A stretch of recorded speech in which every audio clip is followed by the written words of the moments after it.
Mesdames et messieurs, bonsoir. Merci de nous rejoindre sur le journal en français. Voici les titres.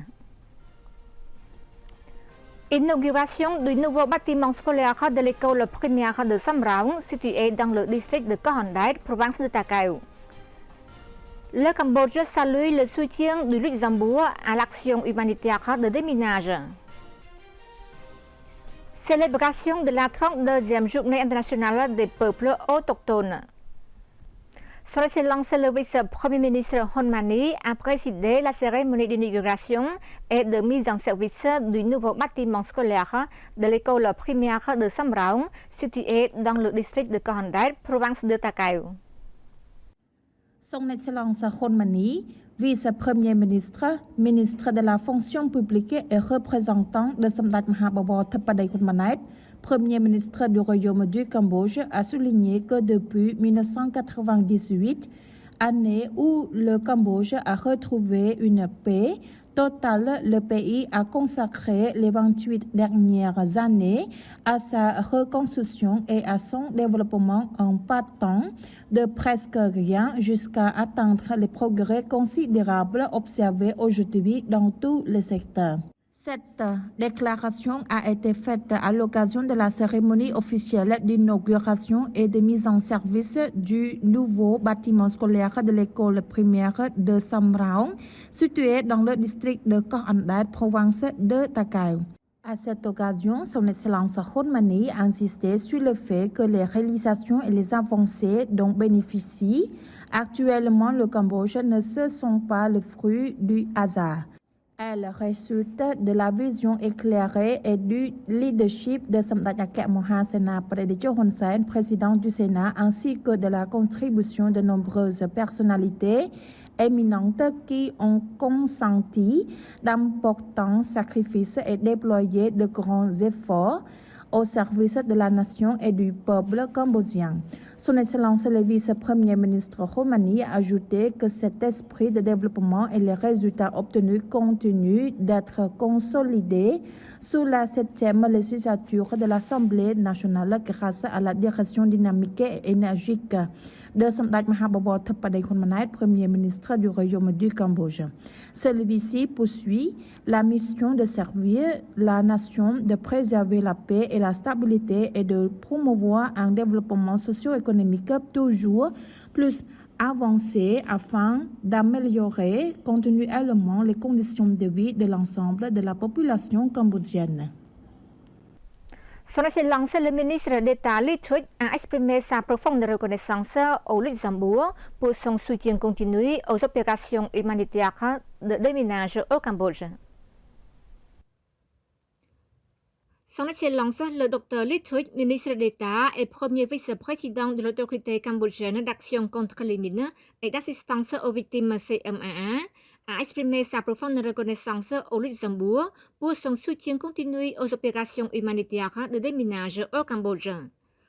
Lors d'une rencontre le 10 août 2026 au siège de la CMAA à Phnom Penh avec M. Thomas Lama, chargé d'affaires de l'ambassade du Luxembourg au Laos, chargé de la coopération au développement avec le Cambodge, Son Excellence le Dr Lý Thuy a salué les relations diplomatiques entre les deux pays et remercié le gouvernement et le peuple luxembourgeois pour leur contribution importante à la lutte contre les restes explosifs de guerre au Cambodge, notamment à travers le projet Clearing for Rizal. Son Excellence le Dr Lý Thuy a souligné que le soutien du Luxembourg allait au-delà des opérations de déminage à caractère humanitaire, contribuant directement à la réduction des risques, à la lutte contre la pauvreté, au développement socio-économique et à l'amélioration des conditions de vie des communautés vivant dans les anciennes zones de conflit. Tout en mettant en avant les progrès accomplis par le Cambodge au cours de 30 années d'action contre les mines, Son Excellence le ministre d'État a averti que les restes de sous-munitions et d'armes lourdes utilisées par les forces thaïlandaises le long de la frontière continuaient de représenter une menace persistante, nécessitant des mesures urgentes, des ressources supplémentaires et des délais plus longs pour y faire face. Sous la direction du Premier ministre Sabrat Mohammed Thappadei Honmanet, le gouvernement royal du Cambodge demeure déterminé à résoudre ce problème à travers la nouvelle politique nationale d'action contre les mines 2026-2035 qui fixe des objectifs clairs pour libérer le Cambodge des impacts des engins explosifs. Le Cambodge célèbre à Stung Treng la 32e journée internationale des peuples autochtones. Le Cambodge a célébré le 10 août 2026 la 32e journée internationale des peuples autochtones du monde et la 22e édition de sa célébration au Cambodge sous le thème Honorer les sages femmes autochtones, préserver la vie et le bien-être. La cérémonie organisée dans la province de Stung Treng a été présidée par son Excellence Chai Rattiksain, ministre du Développement rural. L'événement a réuni son Excellence Houtha, ministre du Tourisme, de hauts responsables du ministère du Développement rural, des représentants des ministères et institutions concernées, son Excellence Sao Soputra, gouverneur de la province de Stung Treng, des membres du conseil provincial et des vice-gouverneurs, ainsi que des représentants d'organisations et de partenaires au développement, des invités nationaux et internationaux, des autorités locales, des enseignants, des jeunes et des étudiants, ainsi que des membres des communautés autochtones, soit environ 940 participants. Selon le ministère du Développement rural, cette célébration vise à s'associer aux peuples autochtones du monde entier et aux communautés autochtones du Cambodge pour commémorer la Journée internationale des peuples autochtones.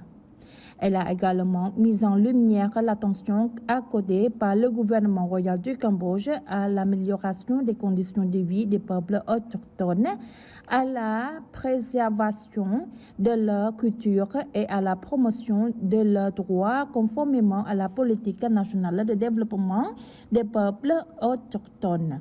L'événement a en outre pour but de sensibiliser le public aux cultures, traditions, coutumes et langues des peuples autochtones, tout en promouvant le développement durable des communautés autochtones grâce au soutien et à la participation de toutes les parties prenantes concernées.